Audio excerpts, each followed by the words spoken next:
Welcome to யமுஸ் kitchen. இன்றைக்கி நம்ம என்ன பார்க்க போகிறோம்னா ஒரு சூப்பர் அண்ட் டேஸ்டியான மட்டன் பிரியாணி ரெசிபி தான் பார்க்க போகிறோம். என்னென்னு பார்க்குறீங்களா? மட்டன் தம் பிரியாணி. ஸோ வாங்க ஃபஸ்ட்டு அதுக்கு தேவையான பொருட்கள் என்னென்னு பார்க்கலாம். ஸோ நம்ம இன்றைக்கி வந்து 1/2 kg மட்டன் பிரியாணி செய்ய போகிறோம். அதுக்காக நான் 1/2 kg மட்டனை வந்து உப்பு மஞ்சத்தூள் போட்டு ப்ரெஷர் குக்கரில் வச்சு ஒரு 5 விசில் விட்டு வேக வச்சு எடுத்து வச்சுருக்கேன். அப்புறம் பார்த்திங்கன்னா ஒரு 1/2 kg பிரியாணி அரிசி பாஸ்மதி ரைஸ் அதை வந்து இப்போ ஊற வச்சு வச்சுருக்கேன். கழுவி ஊற வச்சுக்கோங்க. அப்புறம் பார்த்திங்கன்னா ஒரு 3 பெரிய வெங்காயம் நல்லா ஸ்லைஸாக கட் பண்ணிக்கோங்க.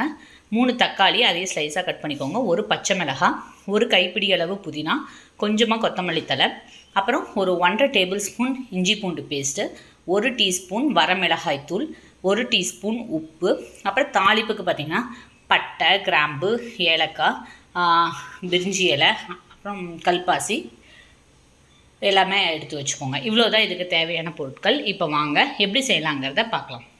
ஸோ நான் வந்து இன்றைக்கி பிரியாணி பாட்டில் தான் செய்ய போகிறேன். அதனால தான் நான் வந்து மட்டனை வந்து ஆல்ரெடி ஃபஸ்ட்டே வேக வச்சு எடுத்து வச்சுட்டேன். ஸோ இப்போ வந்து இதில் பிரியாணி பாட்டில் வந்து ஒரு 2 டேபிள் ஸ்பூன் எண்ணெய் விட்டுக்கோங்க. நீங்கள் வந்து நார்மல் குக்கிங் ஆயில் விட்டுக்கலாம், இல்லை கடல் எண்ணெய் அதெல்லாம் விட்டுக்கலாம். நான் இன்றைக்கி வந்து நார்மல் சன்ஃப்ளவர் ஆயில் தான் விடுறேன். ஸோ எண்ணெய் நல்லா காயிட்டும். இப்போ இதில் வந்து நம்ம எடுத்து வச்சுருக்க பட்டை, கிராம்பு, ஏலக்காய், பிரிஞ்சி இலை இது எல்லாத்தையும் ஆட் பண்ணிவிட்டு இது கூடவே நம்ம எடுத்து வச்சுருக்க வெங்காயம் அண்ட் பச்சை மிளகாய் இதையும் ஆட் பண்ணிக்கலாம்.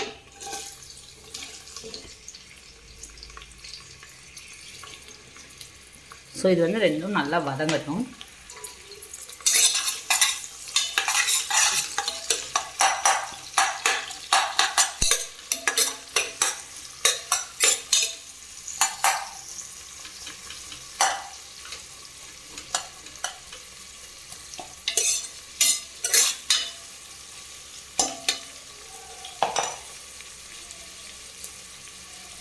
வெங்காயம் பாருங்கள், இப்போ வந்து கொஞ்சம் அப்படியே லைட்டாக இப்படி தான் வதங்குது. இது வந்து நல்லா கோல்டன் ப்ரௌன் ஆகிற அளவுக்கு வதங்கணும். அப்போ தான் வந்து இதோட டேஸ்ட் வந்து நல்லாயிருக்கும்.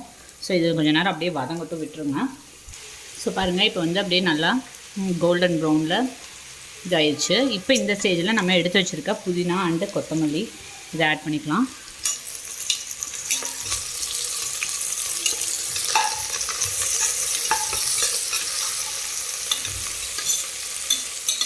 இது நல்லா அப்படியே வதங்கட்டும். இது கூடவே வந்து நம்ம ஃபஸ்ட்டே வந்து colour red chilli powder add பண்ணிக்கலாம். ஸோ அப்போ தான் வந்து கலர் நல்லா பிடிக்கும். 1 டீஸ்பூன் நான் ரெட் சில்லி பவுடர் ஆட் பண்ணுறேன். நீங்கள் உங்கள் காட்டு கேட்கவோ கூடவோ குறைக்கவோ ஆட் பண்ணிக்கலாம். ஸோ இப்போ பாருங்க, இது நல்லா மிக்ஸ் பண்ணிவிட்டு இது கூட எடுத்து வச்சுருக்க இஞ்சி பூண்டு பேஸ்ட்டு 1.5 டேபிள் ஸ்பூன் இஞ்சி பூண்டு பேஸ்ட்டு இதை ஆட் பண்ணி நல்லா வதக்கிட்டு, இது ரொம்பலாம் வதங்கணும் இல்லை, லைட்டாக வதங்கினோடனே நம்ம தக்காளி ஆட் பண்ணிடலாம். ஒரு 3 மீடியம் சைஸ் தக்காளி.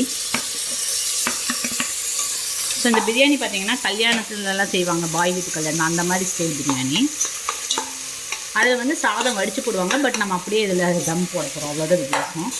ஸோ இப்போ இந்த தக்காளி இதெல்லாம் நல்லா வதங்கட்டும். இப்போ இது நல்லா வதங்கினதுக்கப்புறம் இது கூட 100 கிராம் தயிர் ஆட் பண்ணிக்கோங்க. நான் தயிர் மென்ஷன் பண்ண மறந்துட்டேன். ஒரு அதனால சின்ன பேக்கெட் ஒரு தயிர் எல்லாம் சேர்த்து நல்லா வதங்கணும்.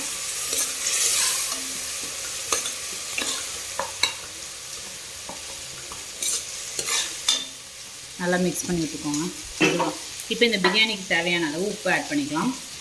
நான் ஆல்ரெடி மட்டனில் உப்பு சேர்த்து ஆட் பண்ணி வேக வச்சுருக்கேன். ஸோ இப்போ கொஞ்சமாக ஆட் பண்ணிக்கோங்க. பத்தலைன்னா நம்ம ரைஸ் ஆட் பண்ணியில் சேர்த்து ஆட் பண்ணிக்கலாம். உப்பு ஆட் பண்ணி நல்லா மிக்ஸ் பண்ணிடுங்க.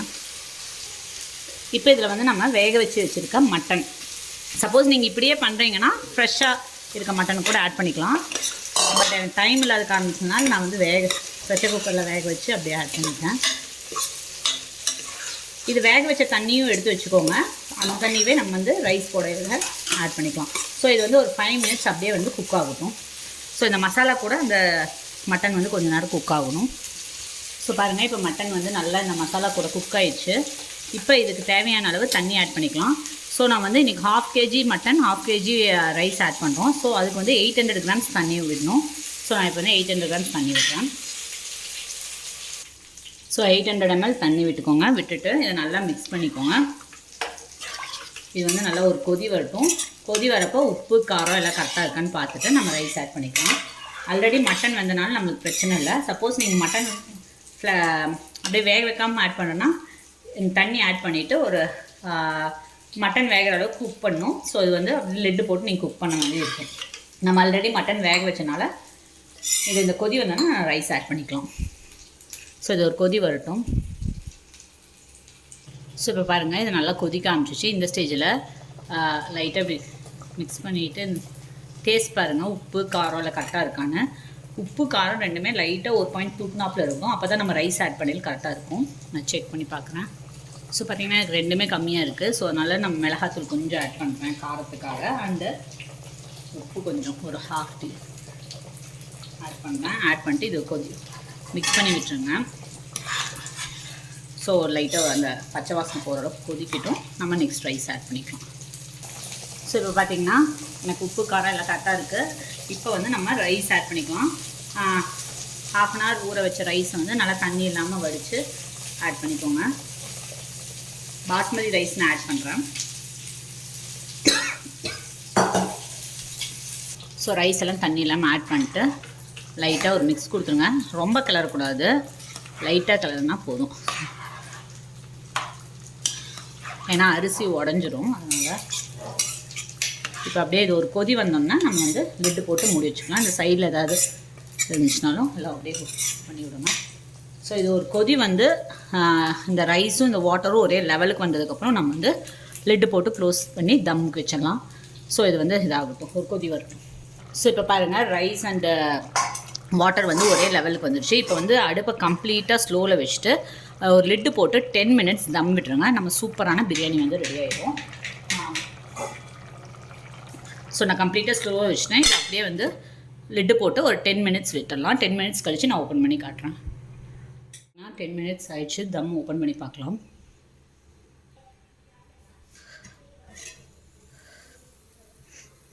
ஸோ பாருங்கள், சூப்பராக உதிரியாக ரெடியாக இருக்குது. இப்போ அப்படியே சைட்லேருந்து அப்படியே வா சூப்பராக ரெடியாக இருக்குது.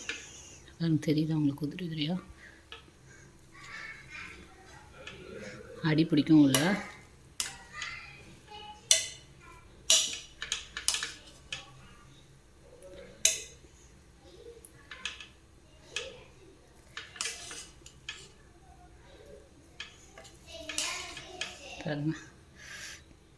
நல்லா சூப்பராக ரெடி ஆயிடுச்சு. அவ்வளோதாங்க, நம்ம சூப்பர் அண்ட் டேஸ்டியான மட்டன் பிரியாணி வந்து ரெடி ஆயிடுச்சு. இந்த டேஸ்ட்டு பார்த்திங்கன்னா செஸ்ஸல் அப்படியே பாய் வீட்டு கல்யாண பிரியாணி மாதிரியே இருக்கும். நீங்களும் இந்த டிஷ்ஷை வந்து வீட்டில் ட்ரை பண்ணி பாருங்கள். உங்களுக்கு இந்த வீடியோ பிடிச்சிருந்துச்சுன்னா மறக்காமல் லைக் பண்ணுங்கள், ஷேர் பண்ணுங்கள், சப்ஸ்கிரைப் பண்ணுங்கள். பக்கத்தில் இருக்க பெல் ஐக்கானை ப்ரெஸ் பண்ணுங்கள். ஸோ நான் எந்த வீடியோஸ் போட்டாலும் உங்களுக்கு அப்டேட் வரும். தேங்க்யூ, பாய்.